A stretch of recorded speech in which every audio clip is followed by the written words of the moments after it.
Assalomu alaykum qadrli teletomoshabinlar. Efirda Toshkent telekanalining teletahlil ko'rsatuvi. Mamlakatimizda tadbirkorlik subyektlari faoliyatini izchil qo'llab-quvvatlash, ularning emin-erkin faoliyat yuritishini ta'minlash borasida muayyan ishlar amalga oshirilyapti. Aynan ularga yaratilayotgan sharoit natijasida bugungi kunda yangi ish o'rinlari yaratilyapti. Qolaversa, mamlakatimiz iqtisodiyoti tobora yuksalmoqda deyish mumkin. Bugungi ko'rsatuvimizda Toshkent shahrida tadbirkorlik subyektlarini qo'llab-quvvatlash borasida amalga oshirilayotgan ishlar, ko'rilayotgan chora-tadbirlarni ayrim raqam va misollar bilan tahlil etamiz. Mamlakatimizda taraqqiyotning asosiy mezoni hisoblangan tadbirkorlik sohasi hukumatimiz e'tiboridagi muhim masala bo'lib kelmoqda. Tizimni jadal rivojlantirish uchun joriy etilayotgan imtiyoz va imkoniyatlar, ularning emin-erkin faoliyat yuritishi uchun qabul qilinayotgan huquqiy me'yoriy hujjatlar natijasida ishbilarmonlar safi kundan kunga kengayib bormoqda. Ushbu muhim jarayonni Toshkent shahri miqyosida tahlil etadigan bo'lsak, 2024-yilda Toshkent shahrida yirik tadbirkorlar soni 92.985 tani tashkil etgan bo'lsa, 2025-yilning yanvar-aprel oylarida ular soni 103.804 taga ortgan. Mazkur raqamlarni tadbirkorlar sonining yillar davomida o'sganligi bilan taqqoslaganimizda, 2024-yil davomida tadbirkorlar soni 29.221 taga ortgan. 2025-yilning o'tgan davri davomida esa 37.352 taga ko'paygan. 2024-yil davomida 9.819 subyekt davlat ro'yxatidan o'tkazilgan bo'lib, buning natijasida 31.285 ta ish o'rinlari yaratilgan. Ko'rilgan chora-tadbirlar natijasida 2025-yilning o'tgan davri davomida 42.652 ta yangi ish o'rni yaratilgan. Bugungi kunda tadbirkorlik subyektlariga keng ko'lamli imkoniyatlar yaratilishi natijasida respublikamizda har yilga nisbatan tadbirkorlik subyekti o'sishi bilan bir qatorda, demak, byudjet daromadlariga soliq tushumlari ham o'z navbatida o'sib kelmoqda. Shu bilan birga joylardagi tadbirkorlik subyektlariga keng sharoit yaratish bo'yicha Toshkent shahar hududlarida ham ko'plab ishlar olib borilmoqda. Xususan mana Shayxontohur tumanidagi Eski Juva dehqon bozori aksiyadorlik jamiyatidagi tadbirkorlik subyektlariga demak sharoit yaratish maqsadida Toshkent shahar hokimligi departament bilan hamkorlikda muayyan ishlar amalga oshirilib, mana bugungi kunda 85 nafardan iborat ishchi guruh tuzilib, bu yerda departament, huquqni muhofaza qiluvchi organ hamda soliq xodimlari bilan hamkorlikda to'liq xatlovdan o'tkazdik.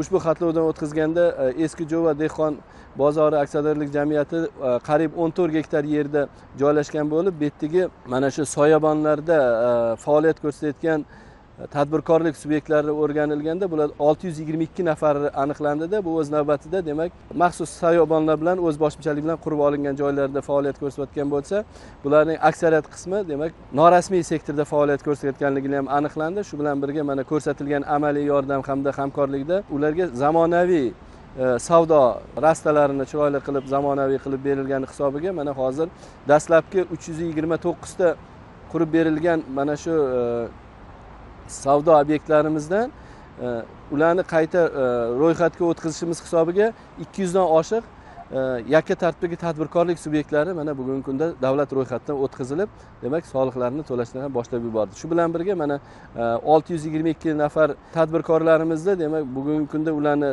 norasmiy sektordan rasmiy sektorga o'tkazish bilan bir qatorda hozirgi mana shu qurilish olib borilayotgan qo'shimcha yana ravishda 300 ta joyimizga joylashtiramiz. Bu esa o'z navbatida ularga keng ko'lamli sharoit yaratilishi bilan bir qatorda byudjet daromadlariga tushum ham oshishini ko'rishimiz mumkin. Mana shu yaratib berilgan zamonaviy milliy bizani savdo rastalarimizdan yana bir alohida e'tiborlisi shundaki, birinchi navbatda xavfsiz hudud sifatida bu yerda maxsus kameralar o'rnatildi hamda ularni savdo buyumlarini ham saqlab turishga anaqasiga keng sharoit yaratilgan bilan yana bir qatorda bu yana bir alohida e'tiborli jihati shundaki, favqulodda vaziyatlar holati bo'lib qolgan, misol uchun yong'in bo'ladimi, boshqa bo'ladimi, demak o'sha yong'in xavfsizlik mashinalarini bemalol savdo rastalari orasida 5 metr orasida ochilganligi hisobiga bemalol kirib chiqish sharoiti ham yaratib berildi.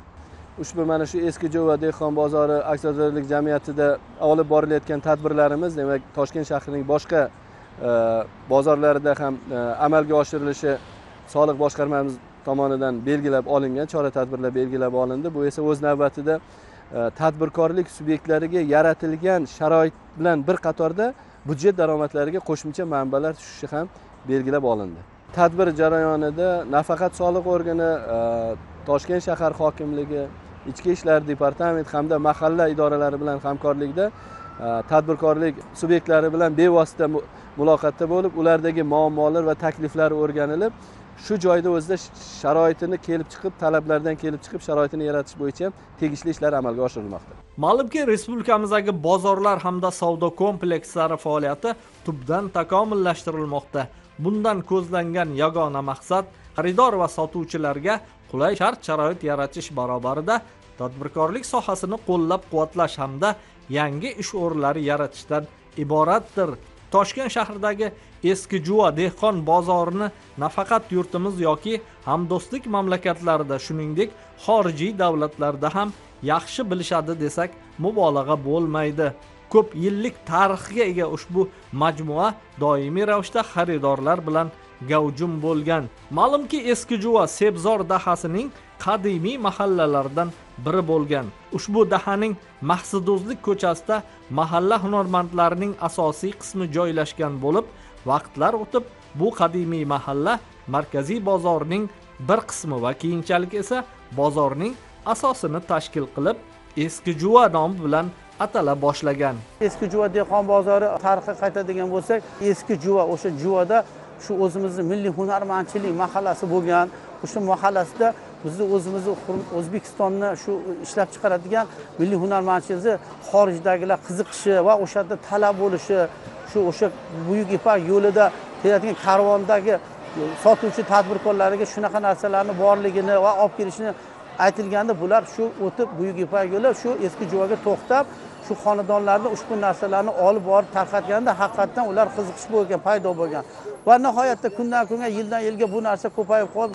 Tadbirkorlik faoliyati oldi soti ko'paygandan keyin shu eski Jo'va dehqon bozori mana shu tashkil etilgan va hozirgi kunda mana ko'rib turganingizda bu bozorda milliy hunarmandchilik juda har xil yo'nalishda bo'lsa barcha mavjud. O'zimizning atlas, beqasamdan tikilgan milliy kiyimlarimiz deysizmi, pichoqlarimiz deysizmi, sopol idishlar va hokazo barcha milliy beshiklarimizgacha hamma milliy hunarmandchiliklarni mana shu eski Jo'va dehqon bozoriga do'konlar qilib tarqatib o'shalarga joylashtirganmiz va u hozirgi kunda xalqimizga, undan tashqari ko'rib turganingizda O'zbekiston Respublikasiga xorij davlatdan kirib keladigan barcha sayyohlarimiz biriktirilgan mana shu eski Jo'vaga kuniga yakshanba kunlariga qolsa 1000 dan oshiq sayyohlar kirib kelyapti. Ular asosiy bizlar kirib kelganda nimani so'rashyapti? Milliy hunarmandchilikka qiziqishyapti. Bizning xabarimiz bor, butun hozir nafaqat O'rta Osiyo, butun dunyo hozir mana ichki tarmoqlarda ko'ryapmiz. Dunyodan o'sha o'rin egallayapti bizning eski Jo'va dehqon bozorimiz. Bizning yana undan tashqari o'zimizning milliy ovqat bozorimiz mavjud. Buni hamma biladi. Shu sayyohlarga ham eng qizig'i bizning milliy ovqatlarimiz qanaqa pishiriladi, ular qanaqa iste'mol qilinadi, mazasi qanaqaligini qiziqish bilan asosiy kirib keladigan sayyohlar bizni birinchi navbatda ovqat bozorimiz qayerda joylashganini so'rashib va biz ularga xodimlar biriktirib shu ko'rsatib aylantirib chiqamiz. Undan keyin milliy hunarmandchilik bozorlarimizni ko'rishadi va asosiy xaridorlik mana shu narsalarimiz shu. Undan tashqari ko'rib turganingizda mana shu bu qatorlarimizda do'konlarimiz bor. Do'konlarimizda har qanday zargarlik, qo'lda yasalgan, ilgari boshqa davlatning narsasi mahsuloti bo'lsa, hozir O'zbekiston Respublikasining o'zini zavodlari, Fatonga o'xshagan zavodlari mavjud bo'ldi, hamma xabari bor. Bu zavodlarda O'zbekiston Respublikasiga ishlab chiqarilgan har qanday chiroyli zargarliklarni mana o'zimizning mana shu tilla magazinlarimizda rastalardan o'rin oldi va bunga qiziqish ko'paydi. Eski Jo'va dehqon bozori hududi qariyb 24 gektardan iborat bo'lib, bu yerda 355 ta savdo do'konlari va 3000 dan ortiq savdo rastalari mavjud. Ta'kidlash o'rinli, o'tgan davr davomida ushbu majmua faoliyati doimiy ravishda takomillashtirib borildi. Garchi shunday bo'lsa-da, keyingi yillarda savdo qiluvchilar sonining keskin oshishi natijasida 686 nafar fuqarolar savdo talablariga javob bermaydigan yengil qurilmalardan foydalanib tijorat ishlarini olib borishdi. Bu kabi tijorat ishlari nafaqat xaridorlarga noqulayliklar tug'dirdi, shuningdek turli favqulodda hodisalar, xavfsizlik holatlari sodir bo'lganda ularning oldini olishda bir qator qiyinchiliklar keltirib chiqardi. Qolaversa, tushumlarning byudjetga undirilishida ham muammolar mavjud edi. Tor va noqulay savdo yo'laklari, turli matolar bilan o'rab tashlangan rastalar, ayniqsa metro bekati maydonini to'sib qo'ygan do'konlar shular jumlasidan edi. Eski Jo'va dehqon bozorimizda yaqin kunlargacha xalqimiz tomonidan yoyma tashkil etilgan bozorlar bo'lgan bo'lib, bu yerda kim nima topsa sotadigan holatga kelgan edi. Haqiqatan gigiyenik talablarga javob bera olmaydigan yoki yong'in xavfsizligiga javob bera olmaydigan holatlarga kelib qoluvdik. Lekin buni hozirgi kunda hurmatli prezidentimiz tomonidan 20,5 kilometrlik turizm halqasiga qurilishiga mana bizning eski Jo'va dehqon bozori ham kiritilgan, rekonstruksiya va qayta qurish ishlari va shu qarorga asosan biz hozirgi kunda ushbu bozorni zamon hozirgi kun talablariga javob beradigan holatda mana shu qurish ishlarini yuqori tashkilotlar bilan kelishgan holda ularning hamma ko'rsatmalari asosida o'sha qaror talablarini mukammal bajarish maqsadida mana shu ishlarni boshladik. Toshkent shahar hokimligi, prokuraturasi, soliq boshqarmasi, iqtisodiy jinoyatlarga qarshi kurash departamenti, Toshkent shahar boshqarmasi hamda tegishli tashkilotlar vakillaridan iborat ishchi guruhi sa'y-harakat bilan ushbu savdo majmuasida yangi, zamonaviy, milliylikni o'zida aks etgan barcha qulayliklarga ega savdo rastalari tashkil etish bo'yicha ishlar boshlab yuborildi. Qurilishlar olib borilmoqda. Bitta blogimiz fuqarolarimiz, tadbirkorlarga tarqatib berdik. Tadbirkorlarimiz xursand bo'lib, yangi o'sha o'zlariga tegishli olingan do'konlarda savdo qilib, bemalol xursand bo'lib, toza, asfaltlangan, hamma tarafga javob beradigan holatlargacha qurib topshirdik. Mana hozir turgan joyimiz bu ikkinchi blogimiz bo'ladi. Ikkinchi blogimizga ham hozir ko'ringizda 200 dan ortiq do'kon qurishlar olib borilyapti. Buni ham topshirish ishlari rejalashtirilgan. Hozirgi kunda ko'rib turganingizdek hamma taraflama qurishlar ishlari, sharoitlar, mana bugun erta asfalt qilish ishlari rejalashtirilgan. Bularni bajarib, tez kunlarda mana shu yoyma bozorimizni bartaraf qilib, mana shu hozirgi kun talabiga javob beradigan do'konlarni qurib bitkazib, tadbirkorlarimizga tarqatish rejalashtirilgan. Bu qurishlarni tez kunda biz bitirib, buni yo'lga qo'yishimiz shart, sababiki bu mana oldimizda yoz, bu yozda barcha O'zbekiston Respublikasiga davlatlardan, o'zimizda viloyatlardan kirib keladigan ana shu xaridorlarga sharoitlarni, qulayliklarni yaratish maqsadida biz mana bu ishlarni tashkillashtirdik. Chorsini endi kichkinaligimdan bilaman. Bolaligimdan bilaman. Unda paytda gumbazi ham yo'q edi. U bozorga o'tilardi, bu bozorga o'tilardi. Keyin ham gumbaz qurildi. Keyin endi men pirlavkalar ko'payib ketdi. Mana lekin anchadan bir kelmayotgandim. O'zgarishlar lekin yaxshi. Yo'llar yaxshi paratga bo'libdi. Bo'tlarda yoymalar bo'lardi. O'tish qiyin bo'lardi. Hozir lekin yaxshi. Bu yoqqa hali kirib ko'rganim yo'q. Lekin men bilan o'tayotganimda o'zi bilindi. Unda o'tib kelganimda bemalol yurib keldim. Ochuv, hamma yo'q yaxshi. Ma'lumki, favqulodda hamda texnogen tusdagi, ayniqsa yong'in hodisalari vaqt tanlamaydi. Xususan yong'in hodisalari tartibsiz, belgilangan talablarga amal qilinmaydigan holatlarda sodir bo'ladi.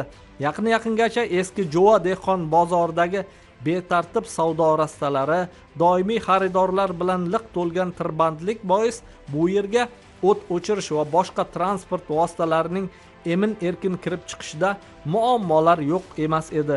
Bu esa ko'ngilsiz hodisalar yuzaga kelganda uning oldini olish, tezda bartaraf etishda qator qiyinchiliklarni keltirib chiqarar edi.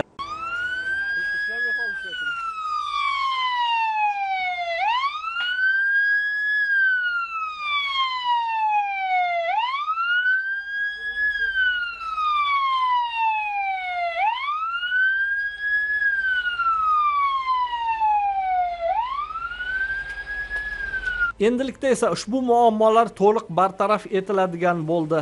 Dastlab bu yerga kuzatuv kameralari o'rnatib chiqildi. Elektr energiyasini tejash, qolaversa tarmoqqa noqonuniy ulanmalarning oldini olish maqsadida zamonaviy yangi yoritish moslamalaridan foydalanildi. yangi savdo rastalarini qurishda barcha belgilangan me'yor talablari hisobga olinganligi natijasida yo'laklardan o't o'chirish mashinalari erkin harakat qiladigan bo'ldi.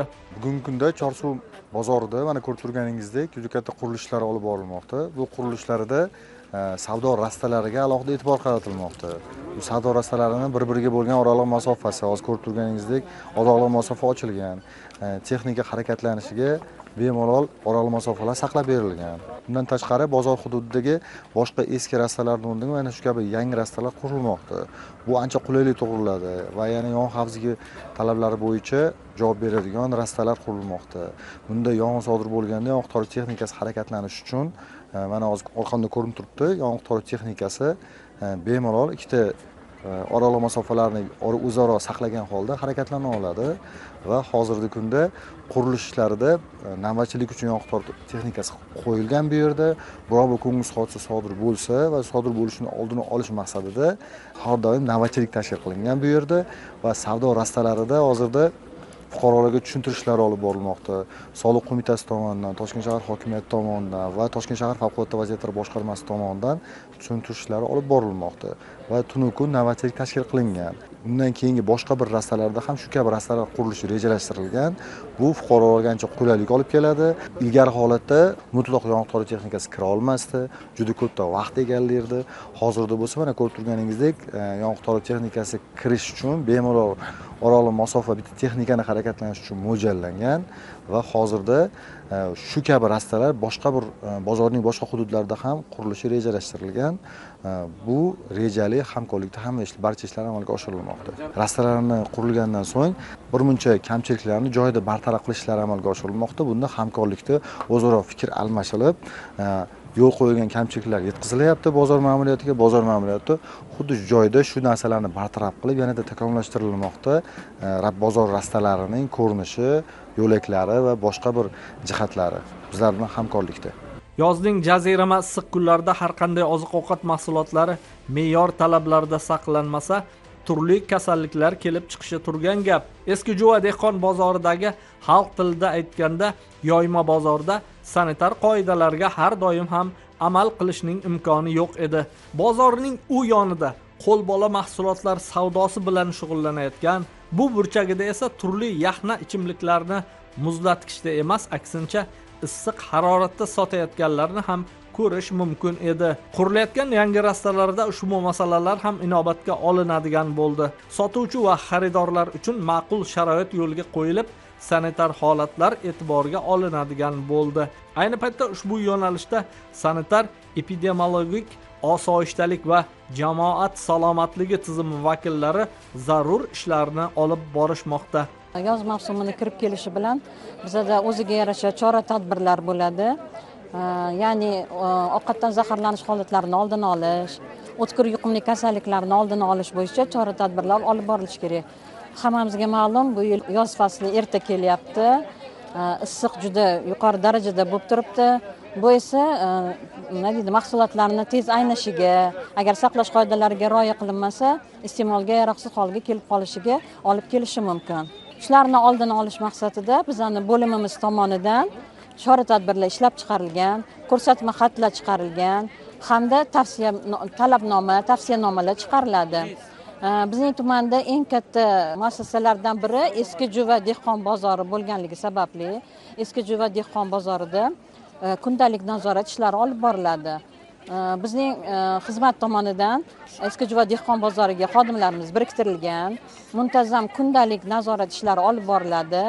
Bunda ishchi guruh tomonidan, ya'ni veterinariya xizmat xodimlari, bozor mutasaddi xodimlari, tozalik bo'yicha javobgar xodimlar bilan birgalikda ish olib boriladi. Bunda bozor hududiga kirib kelayotgan har bir oziq-ovqat mahsulotlarining sifati hamda xavfsizligi nazorat qilib boriladi. Eskijuva dehqon bozori hududida yoyma bozori bo'lardi. Bu bizani juda katta muammoli joyimiz edi. Yoz kelishi bilan hamma xabari bor. Bu kiyim-kechaklar bilan birgalikda bu oralig'larda oziq-ovqat mahsulotlari sotilardi. Oziq-ovqat mahsulotlari sotilganda saqlash qoidalariga umuman rioya qilinmas edi. Tez buziluvchi mahsulotlar, kolbasa mahsulotlarigacha sovutgichsiz holatda sotilish holatlari mavjud edi. Bugungi kunda xalq manfaatini o'ylab, yoyma savdo joylarini yo'q qilinib, chiroyli zamonaviy savdo do'konlari o'rniga qurib berildi. Men o'ylaymanki, bu savdo do'konlari orasida endi faqat kiyim-kechaklar sotilsa, oziq-ovqat mahsulotlari belgilangan joylarda sotilsa, maqsadga muvofiq bo'lardi. Chunki yoz juda issiq keladi, saqlash qoidasiga rioya qilinmasa, aholi o'rtasida yuqumli oshqozon ichak kasalliklari, ovqatdan zaharlanish holatlari kelib chiqishi mumkin. Eski Jo'va dehqon bozoridagi takomillashtirish ishlari natijasida nafaqat savdo talablariga javob bermaydigan yengil qurilmalardan voz kechilyapti. Shu qatorda yangi savdo rastalari faoliyati yo'lga qo'yilishi natijasida yangi ish o'rinlari ham yaratilyapti. Bu borada aksiyadorlik jamiyati mas'ullari bilan bozor hududi sanalgan Gulbozor mahalla fuqarolari yig'ini 7-ligi faol ish olib borishmoqda. Bunda ushbu mahalladagi ishsiz, ayniqsa xotin-qizlar ish bilan ta'minlanayapti. Eski Jo'va dehqon bozori bizani Shayxontohur tuman Gulbozor mahallasini hududida joylashgan. O'tgan yildan beri bizani Gulbozor mahallamiz turizm mahallasi hisobiga kiritilgan. Turistlar oqimi juda ham yaxshi. Endi bizani doim ko'nglimizda turgan narsa o'zboshimchalik bilan qurilgan bozor hududidagi yerda yoyma bo'lib, xorijdan kelgan mehmonlarga noqulayliklar tug'dirishi ko'nglimizga xira qilib turgan edi.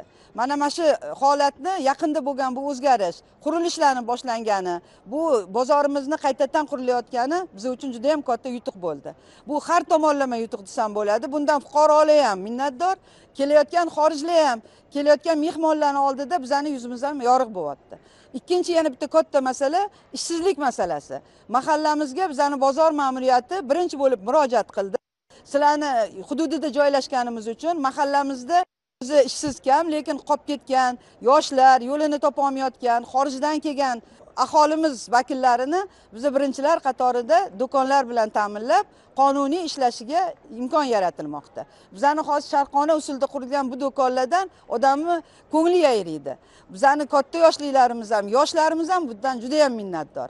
Biza buning uchun rahbariyatimizga, yurtimiz rahbariga, umuman bu ishga bosh qo'shgan, shu ishni rivojlantirayotgan kattadan kichikkacha minnatdorchiligimizni bildiramiz. Ayni paytda Eski Jo'va dehqon bozori aksiyadorlik jamiyati tizimida 778 nafar tadbirkorlik subyektlari faoliyat olib borishyapti. Ta'kidlanganidek, savdo talablariga javob bermaydigan yengil qurilmalardan foydalanib tijorat ishlarini olib borilishi natijasida nafaqat davlat byudjetiga tushumlar masalasida ayrim muammolar mavjud edi. Eng asosiysi, savdo qiluvchilar hamda xaridorlarga sharoit yetarli emas edi. Endilikda ushbu muammolar to'liq bartaraf etiladigan bo'ldi. Chorsu bozoriga 15 yildan beri shu yerda ishlab, shu yerda istiqomat qilib, tirikchiligimizni qilib kelyapmiz. Alhamdulillah. Endi hozirgi zamonaviy siz anaqalar qurib beryapsizlar, sekin-sekin joyiga tushirilyapti. Oldin bardak edi. Temir tersak, boshqa qor yomg'ir yoqqanlarda sellar, suvlar bo'lib, loylarga anaqa bo'lib, changlar bo'lib, shunaqa ular sharoit to'g'ri kelmasdi. Hozir yaxshi, sekin-sekin joyiga tushirib, joy-joyiga qilib, hammasi tepadagilar, mas'ul odamlarimiz qilib beryapti sekin-sekin. Alohida xonachalar qilgani yaxshi. Mana bu oldilarimiz yopiq soyabon qilib bergan. Oldin ikkita odam kirsa, uchinchi odam kira olmasdi. Yo'l torligidan, anaqalar, aravalar va boshqa temir tersak, zontiklar qo'yilgandan kira olmasdi hech kim. Turtib surib olib ketardi hammani. Hozir yaxshi. Bemalol klientlarim kirib ko'rib, aynalib, narsalarimiz bemalol ko'rsatib, yaxshi, Xudoga shukr. Endi sekin-sekin bar kamchiliksiz ishlasa bo'lmaydi. Birdaniga bu kutmagan hech narsa ham. Asta-asta sekinlik bilan 1-2 oyda Xudo xolasa yaxshi bo'lib ketadi degan niyatda turibmiz biz ham. Bozor ma'muriyati kelib ko'radi har kuni, qanday bo'lyapti, qanday anaqa hol-ahvolimizni so'rab, bo'lyaptimi, nima sizlarga kamchiliklarimizni so'raydi. Bugun unaqasi kam bo'lsa, bunisini aytamiz, nimamiz kam bo'lsa, o'shalarga aytib beryapmiz. Bo'ldi, qilamiz deb anaqalab, asta-asta bizni anaqamizni qilib beryapti, sharoitimizni qilishyapti, soyalar qilishyapti. Men endi ismim Xolboyev Anvar, tadbirkorman. 10 yildan beri mana shu anaqada faoliyat yuritamiz. Endi bizning sohamiz kitob sohasi, konstavr kitob sohamiz bizaniki. Eski xaridorlarimiz kelib ko'rib, hammasi maqtashib ketyapti. Yaxshi joy, yaxshi bo'pti endi deb. Endi hamma narsa zamonga qarab ketaveradi. Kamchiliklar yo'q, endi sekin-sekin sizga tushib olsa, xudo xolasa yaxshi bo'lib ketadi hammasi. O'zimiz ham o'sha umiddamiz. Mamlakatimizda xorijiy sayyohlarga berilayotgan e'tibor, ularning emin-erkin kelib ketishi uchun yaratilgan shart-sharoit bois ularning soni kun sayin ortib bormoqda. Ayniqsa tarixiy va qadimiy obidalarimiz, milliy hunarmandchilik asosida yaratilayotgan mahsulotlar o'zbek bozorlarining ular qiziqishiga, hayratiga sabab bo'lmoqda. Poytaxtimizga tashrif buyuradigan sayyoh borki, albatta eski Juvo bozoriga keladi. Bu esa yurtimizning xorijiy mamlakatlardagi obro' e'tiborini yanada yuksaltirishga xizmat qilishi shubhasizdir. Wow, it's fantastic to be here in Uzbekistan. Men O'zbekistonga ko'p bora kelganman. Bir narsani ta'kidlashim kerak. Har kelganimda katta o'zgarishlarni ko'raman. Ayniqsa Toshkent shahri juda go'zal. Bu shahar menga juda yoqadi. Havosi mo'tadil, o'zbeklar samimiy va mehmondo'st xalq. Chet elliklarni rosa hurmat qilishadi. Milliy taomlar bilan siylashadi. Ayniqsa milliy bozorlari kishini hayratlantiradi. Mana shu bozor juda o'zgacha. Ayniqsa milliy hunarmandchilik mahsulotlariga havas qilaman. Meva mahsulotlari, nonlariga qoyil qolaman. Milliy taomlar pishiriladigan joyda tanovvul qilish o'zgacha kayfiyat bag'ishlaydi. O'zbekistonga kelib ketgach bu yerdagi jarayonlar haqida oilamga, tanishlarimga ko'p bora gapirib beraman. Xorijliklarga O'zbekistonga kelishlarini, milliy bozorlariga tashrif buyurishlarini taklif etib qolaman. Uzbekistan is one of those countries, if it's not on your bucket list, it should be. Thank you.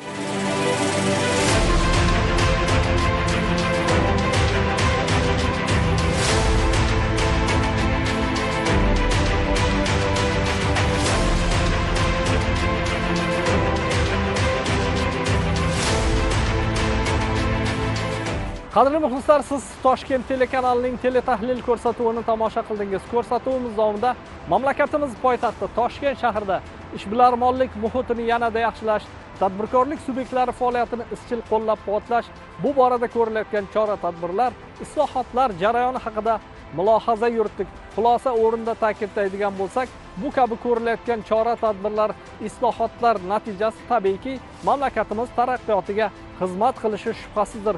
Shu o'rinda sizlar bilan kelgusi dasturlargacha xayrlashib qolamiz.